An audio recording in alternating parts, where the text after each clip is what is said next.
ವರದೋಸ್ತು ನಿರಂತರಂ ಚಾರ್ವಪೂರ್ವ ಪದಶ್ರೇಣೀಂ ದುರ್ವಾಪಹಾರಿಣೀಂ ಸರ್ವೇಷ್ಟಕಾರಿಣೀಮುರ್ವೀಂ ಕುರ್ವೇ ಸರಸಭಾರತೀಂ. ಹರಿ ಓಂ. ವಾದಿರಾಜ ಗುರು ಸಾರ್ವಭೌಮರು ಎಲ್ಲದಕ್ಕಿಂತ ಮೊದಲು ಒಂದು ಒಳ್ಳೆಯ ವಿಷಯ ಹೇಳಬೇಕು. ವಾದಿರಾಜ ಸ್ವಾಮಿಗಳವರ ಈ ಗ್ರಂಥದ ಪ್ರವಚನ ಅಥವಾ ಪಾಠ ಅನುಸಂಧಾನ ಇದರಿಂದ ಏನು ಫಲ ಬರುತ್ತೆ ಅಂತಂದ್ರೆ, ಇವತ್ತೊಂದು ಫಲ ಬಂತು ನನಗೆ.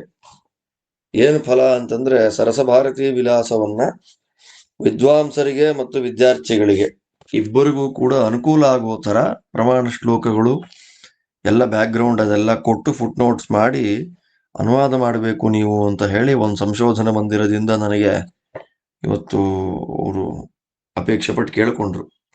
ಸೊ ಆದ್ದರಿಂದ ನಂಗೆ ಬಹಳ ದಿನಗಳ ಆಸೆ ಸರಸಭಾರತಿ ವಿಲಾಸ ಅನ್ನುವ ಗ್ರಂಥವನ್ನ ಅತ್ಯಂತ ವಿಸ್ತಾರವಾಗಿ ಎಲ್ಲ ಪ್ರಮಾಣ ಶ್ಲೋಕಗಳು, ವಾದಿರಾಜರು ಹೇಳಿದ ವಾಕ್ಯಗಳ ಮೂಲ ಗ್ರಂಥಗಳ ಶ್ಲೋಕಗಳು, ಬ್ರಹ್ಮಸೂತ್ರಗಳು ಅದೆಲ್ಲವನ್ನ ಅನುವಾದ ಮಾಡಿ ವಿದ್ವಾಂಸರಿಗೂ ಅನುಕೂಲ ಆಗಬೇಕು, ವಿದ್ಯಾರ್ಥಿಗಳಿಗೂ ಅನುಕೂಲ ಆಗಬೇಕು, ಆತರ ಮಾಡಬೇಕು ಅಂತ ಆಸೆ ಇತ್ತು. ಸೊ ದೇವರ ಗುರುಗಳ ಅನುಗ್ರಹದಿಂದ ಇವತ್ತು ಅವಕಾಶ ಅದೇ ಒದಗಿ ಬಂತು. ಈ ಗ್ರಂಥದ ಪಾಠ ಮಾಡ್ತಾ ಇದ್ದೇವೆ, ಇನ್ನೂ ಮುಗಿದಿಲ್ಲ.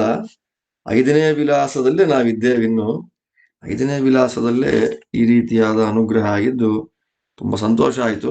ಸೊ ಆ ಪಾಠ ನೋಡಿ ನಾವೆಲ್ಲ ಸೇರಿಕೊಂಡು ಮಾಡ್ತಿರೋದು ವಾದಿರಾಜರಿಗೆ ತಲುಪಿದೆ ಅನ್ನೋದು ನನ್ನ ವಿಶೇಷವಾದ ಭಾವನೆ ಮನಸ್ಸಿದ್ದು. ಮರುತ್ಪ್ರಿಯ ವಿಲಾಸದಲ್ಲಿ ರಾಜರಿದ್ದಾರೆ. ಆ ಮರುತ್ಪ್ರಿಯ ವಿಲಾಸದಲ್ಲಿ ಮುಖ್ಯ ಪ್ರಾಣದೇವರನ್ನ ಆಖಣಾಶ್ಮ ಸಮ ಅಂತ ಸ್ತೋತ್ರ ಮಾಡ್ತಾ ಇದ್ದಾರೆ. ಅಂದ್ರೆ ಆಖಣಾಶ್ಮ ಸಮ, ಯಾಕೆ ಆಖಣಾಶ್ಮ ಸಮರು ವಾಯುದೇವರು ಅನ್ನೋದಕ್ಕೆ ಅರ್ಥವನ್ನು ಹೇಳಿದ್ದಾಯಿತು. ಆ ಎಲ್ಲ ದೇವತೆಗಳು ಪರಮ ಮುಖ್ಯವಾಗಿ ಅಸುರಾವೇಶಯುಕ್ತರಾಗಿರ್ತಕ್ಕಂಥವರು.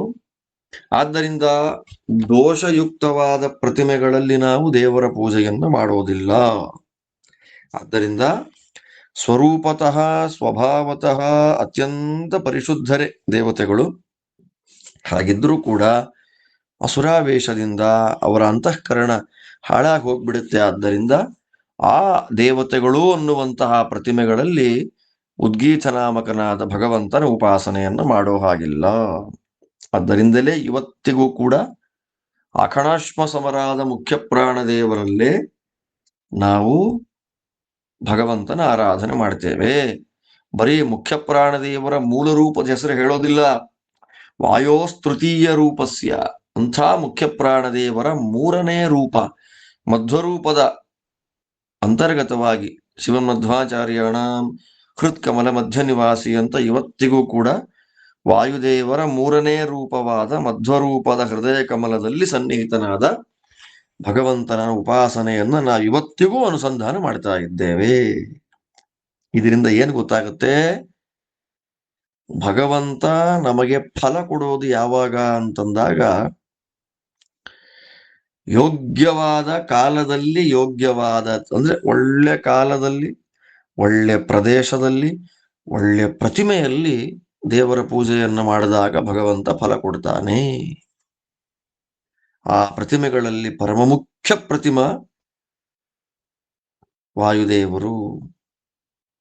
11ನೇ ಸ್ಕಂಧ ಶ್ರೀಮದ್ ಭಾಗವತದಲ್ಲಿ ಭಗವಂತ ಕೃಷ್ಣ ಉದ್ಧವರಿಗೆ ತತ್ವೋಪದೇಶ ಮಾಡುವಾಗ ಹೇಳಿದ ಮಾತು, 10-11 ಪ್ರತಿಮೆಗಳಲ್ಲಿ ನನ್ನನ್ನ ಪೂಜೆ ಮಾಡಬೇಕು ಅಂತ. ಸೂರ್ಯೋಗ್ನಿರ್ ಬ್ರಾಹ್ಮಣೋಗಾವಹ ವೈಷ್ಣವ ಖಂ ಮರುತ್ ಜಲಂ ಭೂರಾತ್ಮ ಸರ್ವಭೂತಾನಿ ಭದ್ರಪೂಜಾ ಪದಾನಿಮೆ ಅಂತ ನನ್ನನ್ನ ಎಲ್ಲೆಲ್ಲಿ ಪೂಜೆ ಮಾಡಬೇಕು ನೀವು ಅಂತ ಉಪದೇಶ ಮಾಡುವಾಗ ಸೂರ್ಯ, ಅಗ್ನಿ, ಬ್ರಾಹ್ಮಣ, ಗೋವುಗಳು, ವೈಷ್ಣವರು, ಹೃದಯಾಕಾಶ, ಮರುತ್ ಅಂದ್ರೆ ವಾಯುದೇವರು, ಎಲ್ಲೆಲ್ಲಿ ಹೇಗೆ ಪೂಜೆ ಮಾಡಬೇಕು ಅಂತ ಹೇಳುವಾಗ ಅವನಂತಾನೆ ಒಂದೊಂದು ಕಡೆ ಒಂದೊಂದು ರೀತಿ ಪೂಜೆ ಮಾಡಪ್ಪ. ವಾಯುದೇವರಲ್ಲಿ ಮುಖ್ಯವಾಗಿ ನನ್ನನ್ನು ಪೂಜೆ ಮಾಡು. ವಾಯುವು ಮುಖ್ಯ ಧಿಯ.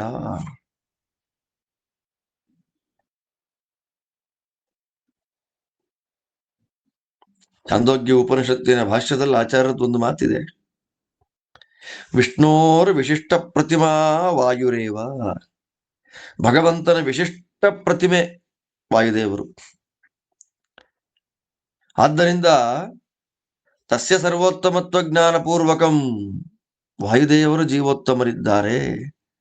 ಸಕಲ ದೇವತೆಗಳಲ್ಲಿ ಅತ್ಯಂತ ಉತ್ತಮರು. ತಸ್ಮಾದ್ ವಾಯು ದೇವದೇವೋ ವಿಶಿಷ್ಟ.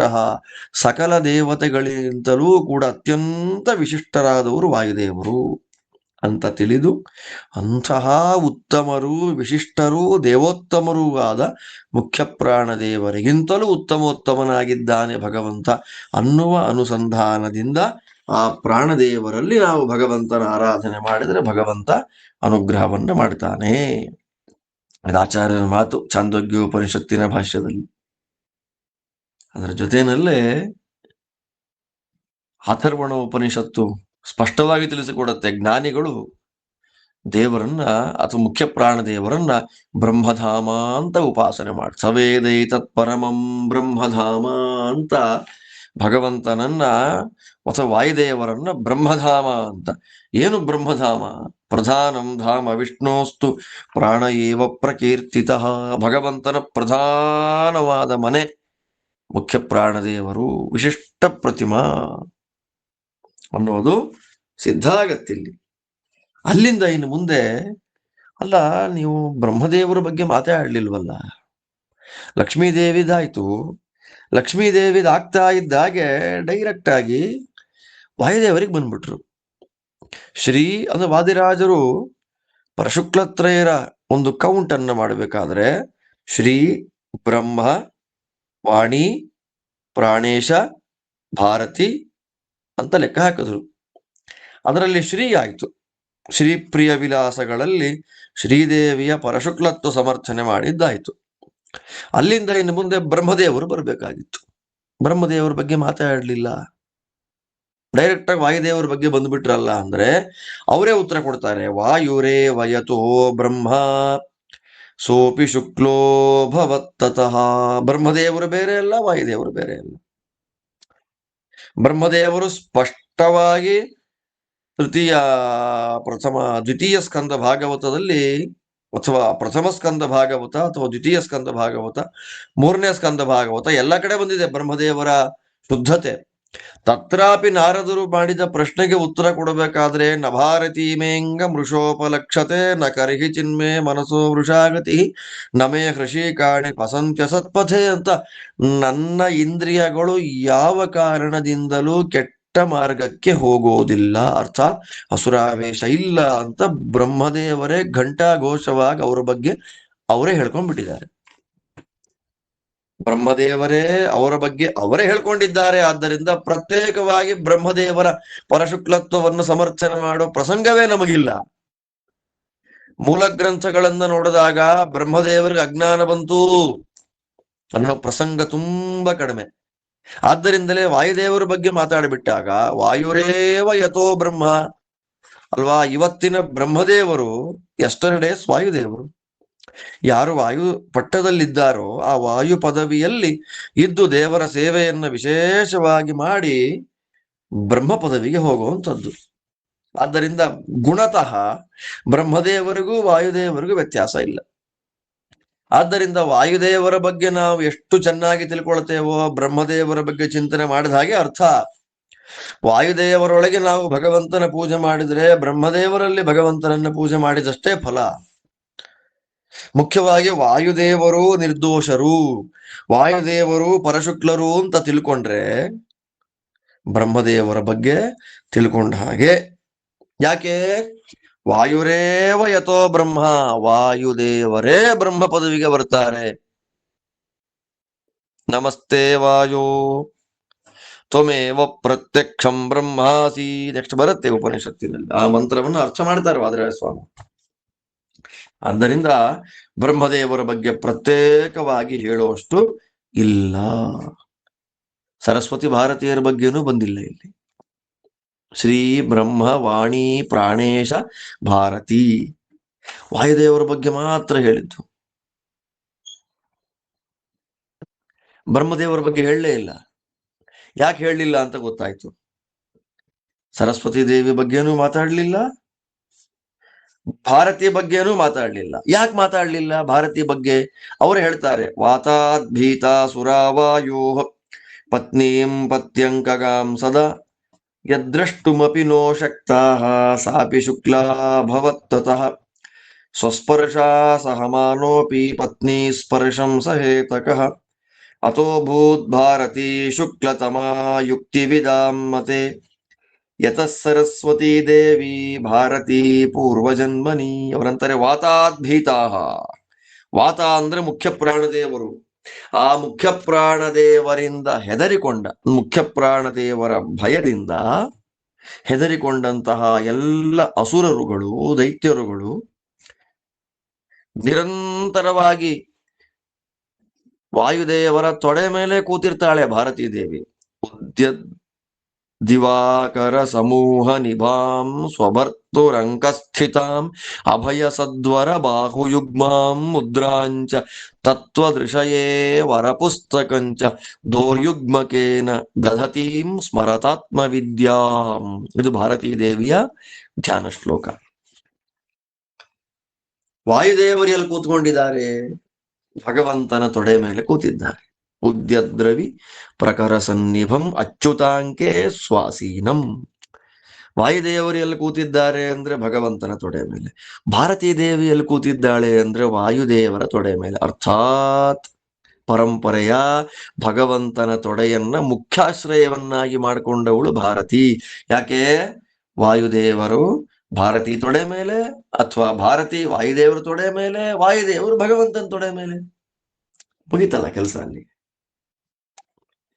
ಉದ್ಯದ್ರಿವಾಕರ ಸಮೂಹ ನಿಭಾಂ ಸ್ವಭರ್ತುರಂಕ ಸ್ಥಿತಾಂ. ತನ್ನ ಗಂಡನಾದ ಮುಖ್ಯ ಪ್ರಾಣದೇವರ ತೊಡೆ ಮೇಲೆ ಕೂತಿದ್ದಾಳೆ. ಅಂತಹ ಭಾರತೀ ದೇವಿಯನ್ನ ಕಣ್ಣೆತ್ತಿ ನೋಡ್ಲಿಕ್ಕೆ ಆಗ್ತಾ ಇಲ್ಲ ಅವರಿಗೆ, ದೈತ್ಯರಿಗೆ. ಆದ್ದರಿಂದ ಅವಳು ಪರಶುಕ್ಲಳೆ. ಒಂದು ಯುಕ್ತಿಯನ್ನ ಕೊಡ್ತಾರೆ ರಾಜರಲ್ಲಿ. ಅಲ್ಲ, ತನ್ನನ್ನೇ ಮುಟ್ಲಿಕ್ ಬಿಡೋಲ್ಲ ವಾಯುದೇವರು ದೈತ್ಯರಿಗೆ. ವಾಯುದೇವರ ಹತ್ತಿರಕ್ಕೆ ಬರ್ತಾ ಇದ್ದ ಹಾಗೆ ದೈತ್ಯರು ಚೂರು ಚೂರಾಗಿ ಓಡಿಬಿಡ್ತಾರೆ. ಅವ್ರನ್ನೇ ಮುಟ್ಟಕ್ಕೆ ಬಿಡಲ್ಲ ಅಂದಮೇಲೆ ಅವರ ಹೆಂಡತಿನ ಮುಟ್ಲಿಕ್ ಬಿಡ್ತಾರ? ಪತ್ನಿ ಸ್ಪರ್ಶಂ ಸಹೇತಕಃ. ವಾಯುದೇವರನ್ನೇ ಮುಟ್ಟೋದಿಲ್ಲ ದೈತ್ಯರು, ಅವ್ರ ಹತ್ತಿರಕ್ಕೆ ಬರಲ್ಲ. ಕಣ್ಣಲ್ಲಿ ಕಣ್ಣಿಟ್ಟು ದೃಷ್ಟಿ ಇಟ್ಟು ನೋಡ್ಲಿಕ್ಕಾಗ್ತಾ ಇಲ್ಲ ದೈತ್ಯರಿಗೆ, ಅಸುರರಿಗೆ ಅಂದ ಮೇಲೆ ವಾಯುಪತ್ನಿಯಾದ ಭಾರತೀ ದೇವಿಯನ್ನು ನೋಡ್ಲಿಕ್ಕಾಗುತ್ತಾ? ಆದ್ದರಿಂದ ಆ ದೇವಿಯನ್ನ ಭಾರತಿ ಅಂತ ಕರೀತಾರೆ. ಅನಿರುಕ್ತ ದೇವತೆಗಳವರು. ಇವರು ಹೀಗೆ ಅಂತ ನಿರ್ವಚನ ಮಾಡಿ ಡಿಫೈನ್ ಮಾಡ್ಲಿಕ್ಕೆ ಆಗೋದಿಲ್ಲ ಭಾರತೀ ದೇವಿ ಬಗ್ಗೆ. ಮುಖ್ಯ ಪ್ರಾಣದೇವರಿಗೆ ಭರತ ಅಂತ ಹೆಸರು. ಆ ಭರತನ ಹೆಂಡತಿ ಆದ್ದರಿಂದ ಭಾರತೀ, ಅವಳಿಗೆ ಭಾರತಿ ಅಂತಾರೆ. ತತ್ವಾತ್ ಭಾತ್ಮಕೆ ವಿಷ್ಣು ಅಥವಾಪಿ ಜಗದ್ಭೃತೆ ಭರತೋ ವಾಯುರುದ್ದಿಷ್ಟ ಭಾರತೀ ತತ್ಸರಸ್ವತಿ. ಭ ಅಂತ ಭಗವಂತನ ಹೆಸರು. ಭ ಅಂತ ಏನು? ಭ 32 ಅರ್ಥ ಕೊಡ್ತಾರೆ ಆಚಾರ್ಯರು. ಜ್ಞಾನ ಸ್ವರೂಪ, ಆನಂದ ಸ್ವರೂಪ, ಸುಖ ಸ್ವರೂಪ, ಬೇಕಾದಷ್ಟಿದೆ. ಅಂತಹ ಭ ಎನ್ನುವ ಅಕ್ಷರ ವಾಚ್ಯನಾದ ಭಗವಂತನಲ್ಲೇ ಯಾವಾಗಲೂ ರತರಾಗಿದ್ದಾರೆ. ದೇವರನ್ನ ಬಿಟ್ಟು ಬೇರೆ ಕಡೆ ಅಲ್ಲಾಡೋದಿಲ್ಲ. ಆದ್ದರಿಂದ ವಾಯುದೇವರಿಗೆ ಭರತ. ಅಂತಹ ವಾಯುದೇವರ ಹೆಂಡತಿಯಾಗಿ ವಾಯುದೇವರ ಮೂಲಕ ಲಕ್ಷ್ಮೀನಾರಾಯಣರನ್ನ ವಿಶೇಷವಾಗಿ ಸ್ತೋತ್ರ ಮಾಡುವ ದೇವಿ. ಆದ್ದರಿಂದ ಅವಳಿಗೆ ಭಾರತಿ. ಮುಗಿತಲ್ಲ. ತನ್ನನ್ನೇ ಸ್ಪರ್ಶ ಮಾಡ್ಲಿಕ್ಕೆ ಬಿಡಲ್ಲ ಅಸುರರಿಗೆ ಅಂದ ಮೇಲೆ ವಾಯುದೇವರು ಹೆಂಡತಿಯನ್ನು ಮುಟ್ಲಿಕ್ಕೆ ಬಿಡ್ತಾರೇನ್ರಿ? ಆದ್ದರಿಂದ ವಾಯುದೇವರ ಪರಶುಕ್ಲತ್ವವನ್ನ ಸಮರ್ಥನೆ ಮಾಡುವುದರ ಜೊತೆಯಲ್ಲಿ ಬ್ರಹ್ಮದೇವರ ಪರಶುಕ್ಲತ್ವವೂ ಸಮರ್ಥಿತವಾಯಿತು. ಪ್ರತ್ಯೇಕವಾಗಿ ಹೇಳಬೇಕಾದ್ದಿಲ್ಲ. ವಾಯುದೇವರ ಪರಶುಕ್ಲತ್ವದ ಜೊತೆಯಲ್ಲಿ ಭಾರತೀ ದೇವಿಯ ಪರಶುಕ್ಲತ್ವವೂ ಸಮರ್ಥಿತವಾಯಿತು. ಇನ್ನು ಸರಸ್ವತಿ ದೇವಿ ಬಗ್ಗೆ ಹೇಳಿಲ್ವಲ್ಲ ಅಂದ್ರೆ, ನಾಳೆಯ ಸರಸ್ವತಿ ಇವತ್ತಿನ ಭಾರತಿ. ಹೇಗೆ ಇವತ್ತಿನ ವಾಯುದೇವರು ನಾಳೆ ಬ್ರಹ್ಮದೇವರಾಗ್ತಾರೆ, ಹಾಗೆ ನಾಳೆ ಸರಸ್ವತಿ ಇವತ್ತಿನ ಭಾರತಿ.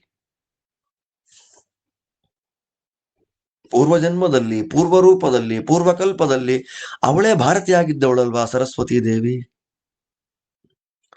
ಬ್ರಹ್ಮದೇವರ ಪರಶುಕ್ಲತ್ವ ಸಮರ್ಥನೆಯ ಜೊತೆಯಲ್ಲೇ ಸರಸ್ವತೀ ದೇವಿಯ ಪರಶುಕ್ಲತ್ವ ಸಮರ್ಥಿತವಾಯಿತು. ವಾಯುದೇವರ ಪರಶುಕ್ಲತ್ವ ಸಮರ್ಥನೆಯ ಜೊತೆಯಲ್ಲೇ ಬ್ರಹ್ಮದೇವರ ಪರಶುಕ್ಲತ್ವ ಸಮರ್ಥನೆ ಆಯಿತು. ಆದ್ದರಿಂದಲೇ ಆಚಾರ್ಯರು ತಸ್ಮಾದೇಕೋ ವಾಯುರೇವ ಧರ್ಮೇ ಭಾಗವತೆ ಸ್ಥಿತಃ ಲಕ್ಷ್ಮೀ ಸರಸ್ವತಿ ಚೇತಿ ಪರಶುಕ್ಲತ್ರಯಂ ಸ್ಮೃತಂ ಅಂತ ಹೇಳಿದ್ದು. ಮುಖ್ಯ ಪ್ರಾಣದೇವರ ಪರಶುಕ್ಲತ್ವ ಸಮರ್ಥನೆ ಆಗಿಬಿಟ್ರೆ ಬ್ರಹ್ಮದೇವರದ್ದಾಗತ್ತೆ, ಭಾರತೀ ದೇವಿದಾಗತ್ತೆ, ಸರಸ್ವತೀ ದೇವಿದಾಗತ್ತೆ. ಆದ್ದರಿಂದ ಪ್ರತ್ಯೇಕವಾಗಿ ಹೇಳುವ ಅವಶ್ಯಕತೆನೇ ಇಲ್ಲ.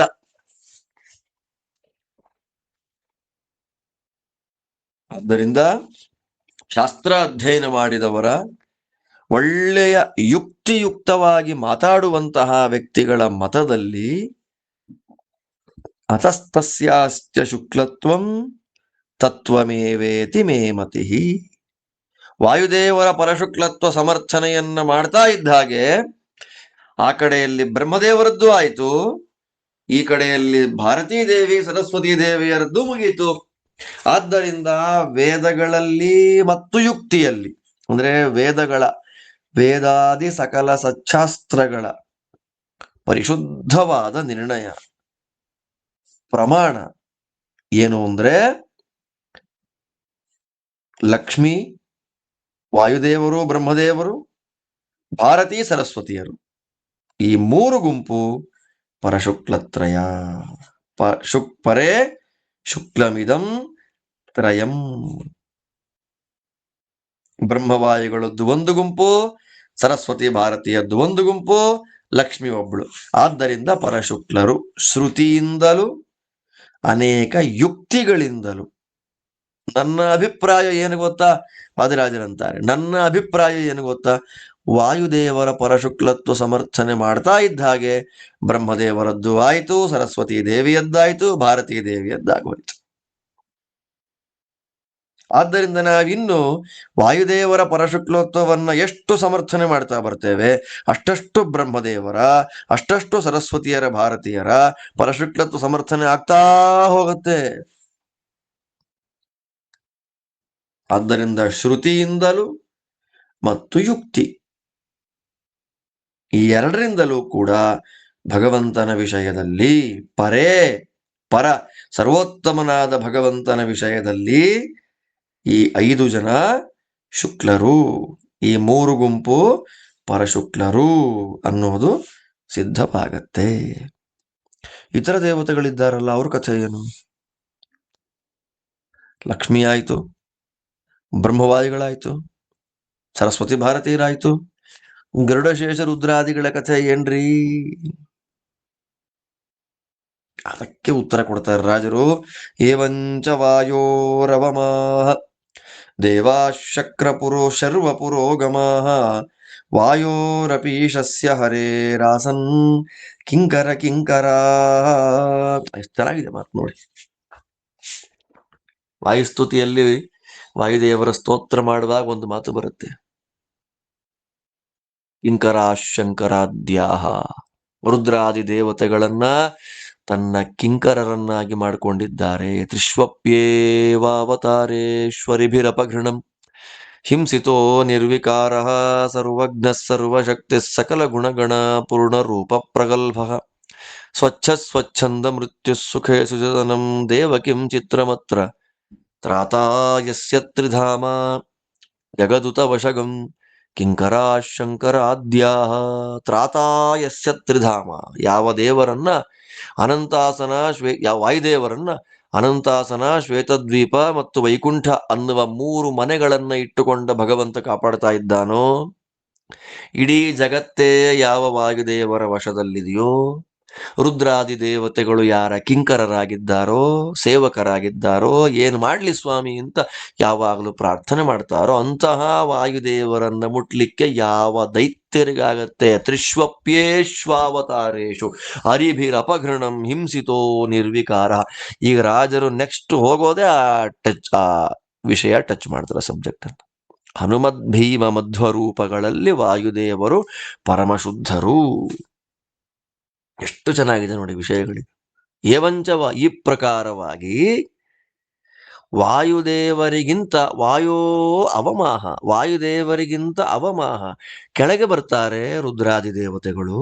ದೇವಾ ಶರ್ವ ಪುರೋಗಮಃ, ರುದ್ರದೇವರೇ ಮೊದಲಾಗಿರತಕ್ಕ ಎಲ್ಲ ದೇವತೆಗಳು ವಾಯುದೇವರಿಗಿಂತ ಕೆಳಗೆ ಬರ್ತಾರೆ. ಆದ್ದರಿಂದ ಅವರು ವಾಯುದೇವರಿಗೇನಾದರೂ ಕಿಂಕರರಾದರು.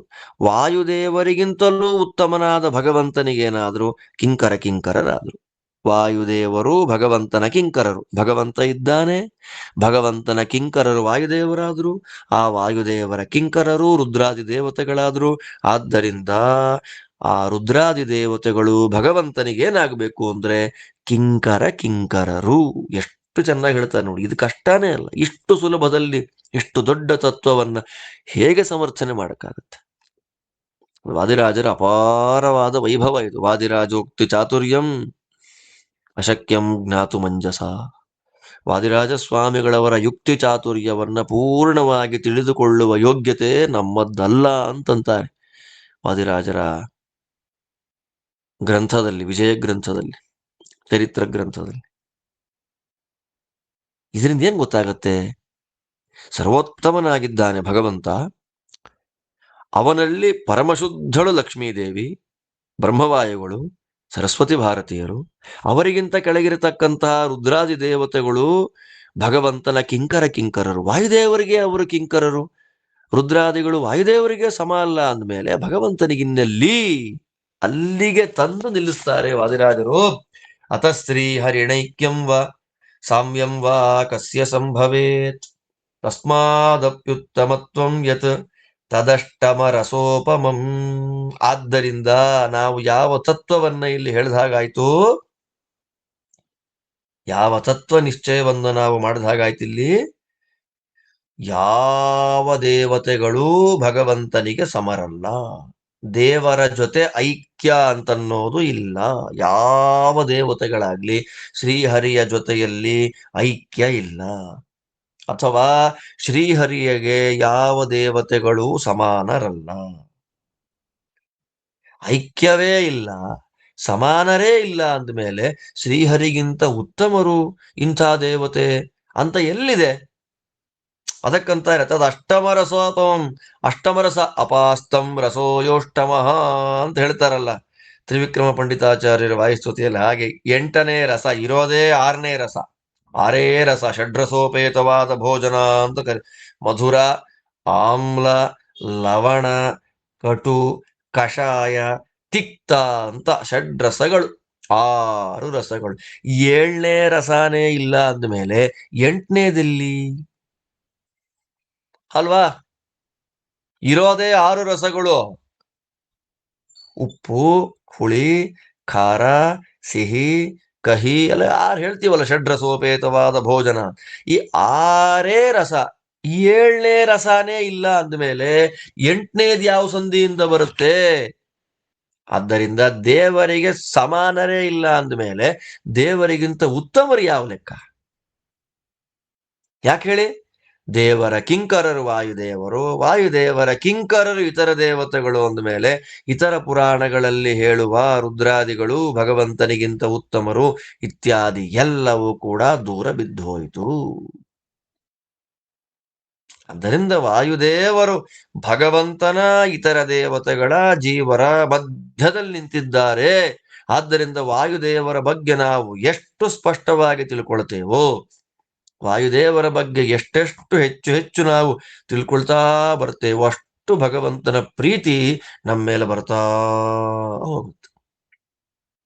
ರಾಜರಂತಾರೆ ಕಿಂಚವಾಯೋ ಶುಕ್ಲತಾಯಾಂ ತಸ್ಯ ಪುತ್ರಾಸ್ತು ತೇ ತ್ರಯಃ ಹನುಮದ್ಭೀಮ ಮಧ್ವಾಖ್ಯಾಃ ಮನೋಮಾನಿಲ್ಯವರ್ಜಿತಾಃ ದುಷ್ಟಾನಿಷ್ಟಪ್ರದಾಸ್ತೆ ಚ ಸ್ಪಷ್ಟಂ ಸ್ಯುರ್ಹಿ ನಿದರ್ಶನಂ. ಕಿಂಚ, ಇನ್ನು ಮುಗುದಿಲ್ಲ ರೀ ಅಂತಾರೆ. ವಾಯುದೇವರ ಪರಶುಕ್ಲತ್ವ ಸಮರ್ಥನೆಯನ್ನು ಮುಗುದಿಲ್ಲ. ಕಿಂಚ, ಇನ್ನೂ ಇದೆ. ವಾಯುದೇವರು ಪರಶುಕ್ಲರು ಅನ್ನುವಂತಹ ವಿಷಯದಲ್ಲಿ ವಾಯುದೇವರ ಮಕ್ಕಳು ನೋಡಿ, ಪುತ್ರ ಅಂತಾರೆ. ಮಕ್ಕಳು ಅಂದ್ರೆ ಅವರೇ ಅವತಾರ ಸಂಭೂತರು ಅಂತ. ವಾಯುವತಾರ ಭೂತರು. ಯಾರದು ವಾಯುವತಾರ ಭೂತರು? ಯಾರು? ಹನುಮತ್ ಭೀಮ ಮಧ್ವಾಖ್ಯ. ವಾಯುದೇವರಿಗೆ ಸುಮಾರು ಒಂದು 27 ರೂಪಗಳಿದೆ, ಬ್ರಹ್ಮದೇವರನ್ನು ಸೇರಿಸ್ಕೊಂಡು. ನಾನು ಬೇಕಾದಷ್ಟು ಸಲ ಹೇಳಿದ್ದೇನೆ. ಪ್ರಾಣ, ಸೂತ್ರ, ಮಹಾನ್ ಬ್ರಹ್ಮ, ಚಿತ್ತ, ವಾಯು, ಬಲ, ಧೃತಿ, ಸ್ಥಿತಿ, ಯೋಗ, ವೈರಾಗ್ಯ, ಜ್ಞಾನ, ಪ್ರಜ್ಞಾ, ಸ್ಮೃತಿ, ಸುಖ, ಮೇಧಾ, ಮುಕ್ತಿ, ವಿಷ್ಣು ಭಕ್ತಿ, ಆದಿಗೋಪ, ಮಹಾಪ್ರಭು, ರುಜು, ಸಮಾನ, ವಿಜ್ಞಾತ, ಮಹಾಧ್ಯಾತ, ಮಹಾಗುರು ಅಂತ ನಮಗೆ ಗೊತ್ತಿಲ್ಲದೆ ಇರುವಂತಹ ವಾಯುದೇವರ ರೂಪಗಳು. ನಮಗೆ ಗೊತ್ತಿರುವಂತಹ ವಾಯು ರೂಪಗಳು ಮೂರೇ: ಹನುಮಾನ್, ಭೀಮ, ಆನಂದ. ಹನುಮದ್, ಭೀಮ, ಮಧ್ವ.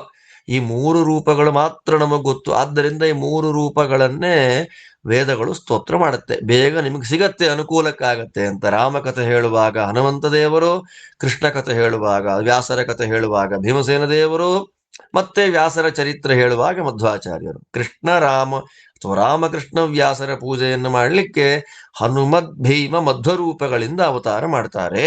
ಭಗವತ್ ಕಾರ್ಯ ಸಾಧಕ. ಪ್ರಥಮದಲ್ಲಿ ಹನುಮದ್ ರೂಪದಿಂದ, ದ್ವಿತೀಯದಲ್ಲಿ ಭೀಮರೂಪದಿಂದ, ತೃತೀಯದಲ್ಲಿ ಪೂರ್ಣಪ್ರಜ್ಞ ರೂಪದಿಂದ ಭಗವಂತನ ಕಾರ್ಯವನ್ನ ಸಾಧನೆ ಮಾಡುವ ಮಹಾಮಹಿಮ ಮುಖ್ಯವಾಯು.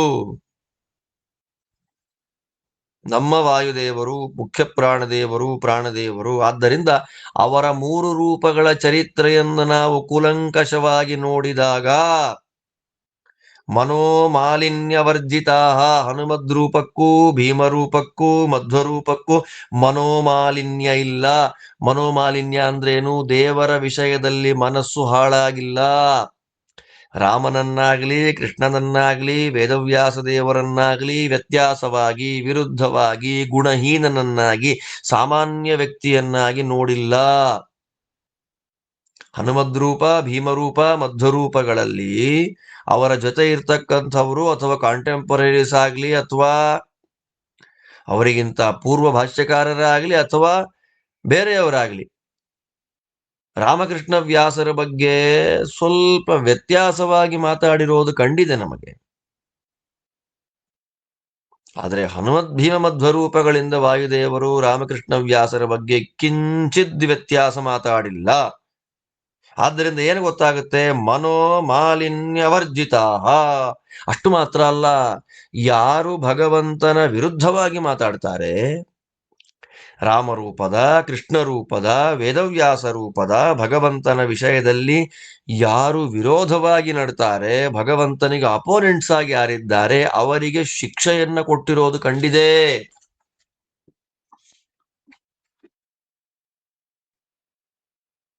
ಮಧ್ವರೂಪದಿಂದ ಗ್ರಂಥಗಳ ಮೂಲಕ, ಭೀಮರೂಪ, ಹನುಮದ್ ರೂಪಗಳಿಂದ ಕಪಾಳ ಕೊಡದು ಸಂಹಾರ ಮಾಡುವುದರ ಮೂಲಕ ದುಷ್ಟರಿಗೆ ಅನಿಷ್ಟವನ್ನ ಕೊಡೋದನ್ನ ಸ್ಪಷ್ಟವಾಗಿ ದೃಷ್ಟಾಂತದಲ್ಲಿ ನಾವು ನೋಡಬಹುದು. ಸ್ಪಷ್ಟಂ ಸ್ಯುರ್ಹಿ ನಿದರ್ಶನಂ. ಮುಖ್ಯ ಪ್ರಾಣದೇವರು ನಮ್ಮ ಸಮರ್ಥನೆ ಏನು ಗೊತ್ತಾ? ಇಲ್ಲಿ ಮೂಲ ರೂಪದಲ್ಲಿ ಮಾತ್ರ ಅಲ್ಲ, ಅವತಾರ ರೂಪದಲ್ಲಿಯೂ ಇವರು ಪರಶುಕ್ಲರೇ. ಬ್ರಹ್ಮಣೋ ನಾವತಾರೋಸ್ತಿ ಸನ್ನಿಧಾನಂತು ಕೇವಲಂ ಅನ್ನೋ ಯುಕ್ತಿ ಪ್ರಮಾಣ.